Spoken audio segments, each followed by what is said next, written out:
Hi guys, we're talking about quitting today, and no, I'm not encouraging you to quit your job, but I do want to get into how I was able to quit my job in 2022, become work optional in my 30s, and find time to work on my passion projects.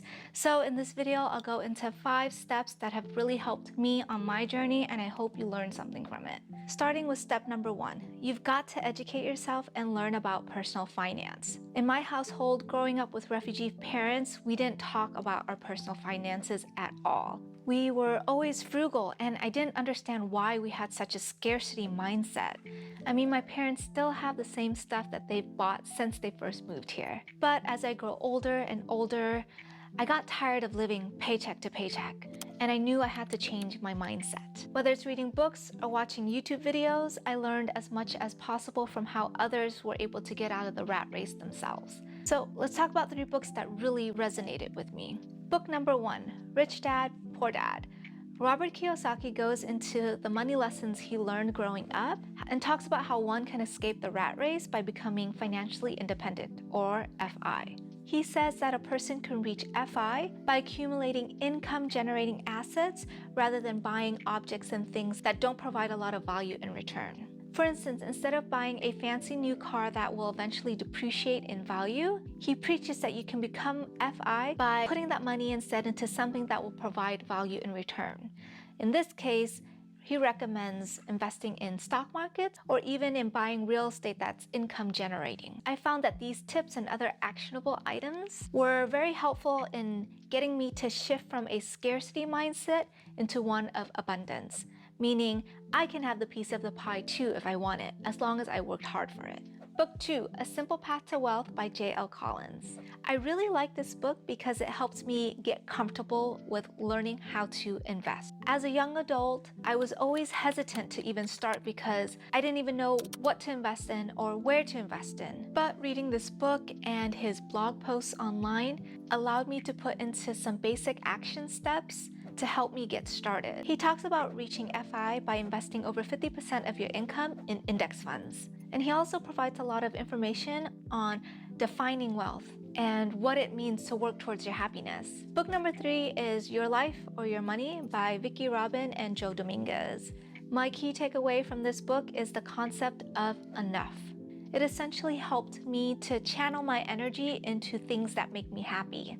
I used to work in nonprofit and local government, and although I was getting paid less than my friends and it took a lot of my time and energy, I felt really fulfilled knowing that I was giving back to people in some way. So I definitely recommend reading the section about the fulfillment curve and how overconsumption can actually lead to a lower fulfillment in life. Because honestly, sometimes more money does not mean more happiness. So be sure to stick around as I do go into how I was able to calculate what enough meant to me. So those are 3 books that I do recommend that you check out. And if you prefer, you can also listen to the audiobook version, which I'll leave in the description below. On to step number 2.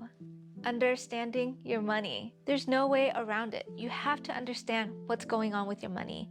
And that means knowing where your money is coming from and ultimately where your money is going. There are so many free resources out there, and if you're a spreadsheet nerd like me, you can actually manually type out how much money you're making and everything you're spending on in a Google sheet like this one. But to make your life easier, there are free tools like the Personal Capital app. It's a free online tool and it allows you to link your bank accounts to get a better picture of where your financials are at. It has an interactive dashboard that shows you where your money is coming from, and it also breaks down where your money is going by categories.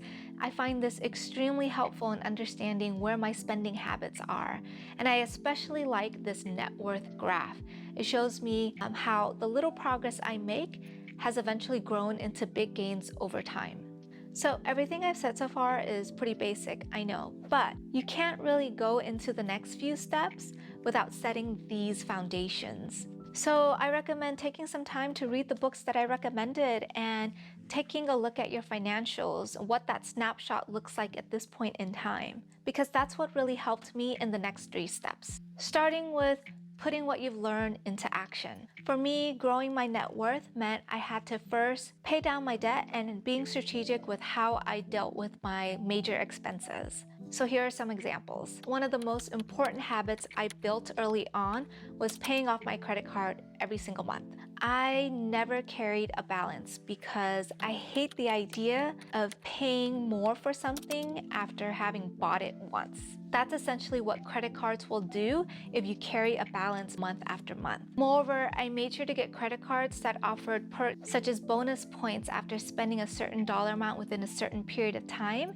And those were great because they ended up paying for flights that I took, including one that I shared in this video where I paid only $112 for business class round-trip flights from the US to Cambodia. I was also really adamant about paying off my student loan debt as quickly as possible. Although I was very fortunate to get scholarships for my undergraduate degree, I did take out a loan for graduate school. But as soon as I got a paying job, I made sure that I was paying way above the minimum payment and actually even doubled down on that as much as I could. For instance, whenever I got a raise, that raise went into my student loan debt.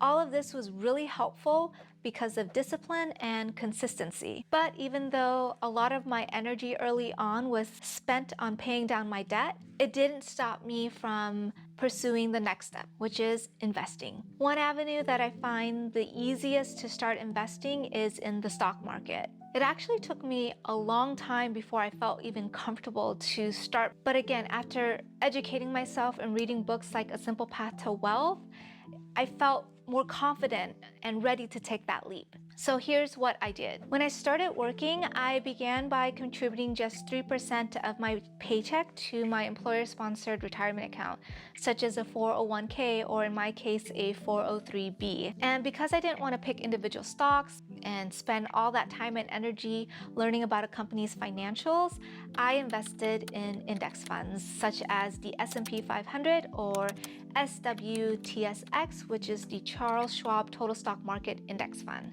I like index fund investing because not only does it take the guesswork out of something that I was already feeling anxiety about, but it's also low in cost and it's diversified, meaning I get to invest in hundreds of companies all in one purchase. So this is not a get-rich-quick strategy, but this was the strategy that worked for me. What also really helped with my investments was making it automatic. So every time I had my paycheck, before I even had that cash, that money was already being taken out and put into my retirement account. I never worried about when I had to take money out or when I should buy into the stock market because honestly, time in the market was more important than trying to time the market for me.